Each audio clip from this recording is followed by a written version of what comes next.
नमस्कार मित्रांनो, ज्यांनी माझी लाडकी बहीण योजनेचा फॉर्म भरलेला आहे आणि ज्यांचे फॉर्म अप्रूव्ड झालेले आहेत, म्हणजे तुम्ही त्यांच्या ॲपवर पाहू शकता, नारी शक्ती दूत ॲपवर, किंवा तुम्हाला मेसेज आला असेल साधा की तुमचे फॉर्म अप्रूव्ड झालेला आहे, तर त्यांनी पुढे काय करावे? कारण की ही एक महत्त्वपूर्ण प्रोसेस आहे. जर तुम्ही ती प्रोसेस केली नसेल तर तुम्हाला नंतर पश्चाताप होऊ शकतो.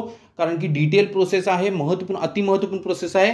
कारण की तुम्ही जेव्हा फॉर्म भरत होता तेव्हा तुम्ही तुमचे आधार कार्ड दिलेले आहे, आधार कार्ड अपलोड केलेले आहे आणि त्यानंतर तुम्ही बँक पासबुक ही तिथं अपलोड केलेलं आहे. बँक पासबुकची जे फर्स्ट पेज आहे ते तुम्ही स्कॅन मारून अपलोड केलेलं आहे. तर एक महत्त्वपूर्ण प्रोसेस आहे. नाहीतर जर ही प्रोसेस केली नसेल अप्रूव्डवाल्यांनी तर पैसे येण्यामध्ये वेळ होऊ शकतो. तर डिटेल प्रोसेस पाहून घ्या, अतिमहत्त्वपूर्ण प्रोसेस आहे.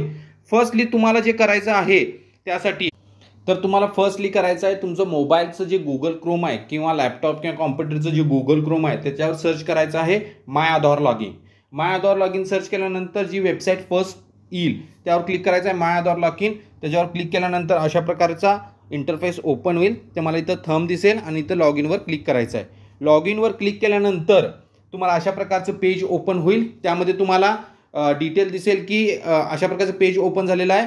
जर तुम्हाला हे थोडंसं अवघड वाटत असेल, तर थोडंसं साईज थोडी मोठी वाटत असेल तर इथं 3 डॉटवर क्लिक करून डेस्कटॉप साईट सिलेक्ट करायची आहे. त्यावर तुम्हाला योग्य प्रकारे दिसेल. ही डेस्कटॉप साईट सिलेक्ट करून योग्य प्रकारे दिसत असेल. लॉग इन टू आधार वाया OTP. इथं आधार नंबर तुमचा टाकायचा आहे. इथं आधार नंबर टाकून इथं जो कॅप्चा इथला आहे तो टाकून log in with Aadhaar OTP करायचा आहे. मग तुमचा जो आधारला मोबाईल नंबर अटॅच आहे त्याला OTP जाईल, तो OTP ते टाकायचा. आता मी इथं डिटेल टाकत आहे, त्यानंतर आपण पाहू पुढची प्रोसेस काय आहे. जेव्हा तुम्ही तुमचा आधार नंबर आणि तिथला जो कॅप्चा आहे ते टाकल्यानंतर OTP मोबाईल येईल. तो OTP टाकल्यानंतर तुम्हाला अशा प्रकारचा इंटरफेस ओपन होईल. तुम्ही पाहू शकता तुमचे जे आधार कार्डवर फोटो आहे तो तुम्हाला इथं दिसेल. आधार कार्डवरचा फोटो तुम्हाला दिसत आहे.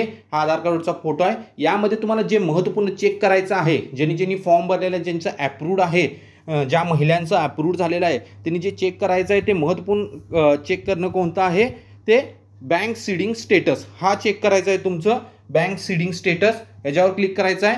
तर यानंतर तुम्हाला पूर्ण डिटेल दिसेल की तुमचा आधार नंबर इथं दिसेल आणि कोणती बँक ॲक्टिव्ह आहे, बँक नेम येईल आणि त्यानंतर बँक सीडिंग स्टेटस ॲक्टिव्ह दाखवेल. तुम्हाला ॲक्टिव्ह ज्यांचं ॲक्टिव्ह आहे त्यांना काही घाबरायची जरूरत नाही आहे. त्यांचं ॲक्टिव्ह आहे तर त्यांना वेळेवर पैसे येतील. ॲक्टिव्ह आहे ज्यांचं, हीच मी तुम्हाला डिटेल प्रोसेस सांगणार होतो. हे एक महत्त्वपूर्ण आहे. तर डिटेल माहिती मी तुम्हाला या व्हिडिओमध्ये सांगितलेली आहे. आणि जे नवीन व्ह्यूअर्स आहेत माझ्या चॅनलला कॉम्पिटेटिव्ह एक्झाम्स विथ तौफिक, त्यांनी सबस्क्राईब करायला विसरू नका. कारण आम्ही डेली अपडेट्स घेऊन येतो. ज्या नवीन गव्हर्नमेंट स्कीम्स आहेत किंवा जे अपडेट्स आहेत महाराष्ट्र गव्हर्नमेंट रिलेटेड, ज्या नवीन स्कीम्स आहेत किंवा एक्झाम्स रिलेटेड अपडेट्स घेऊन येतो.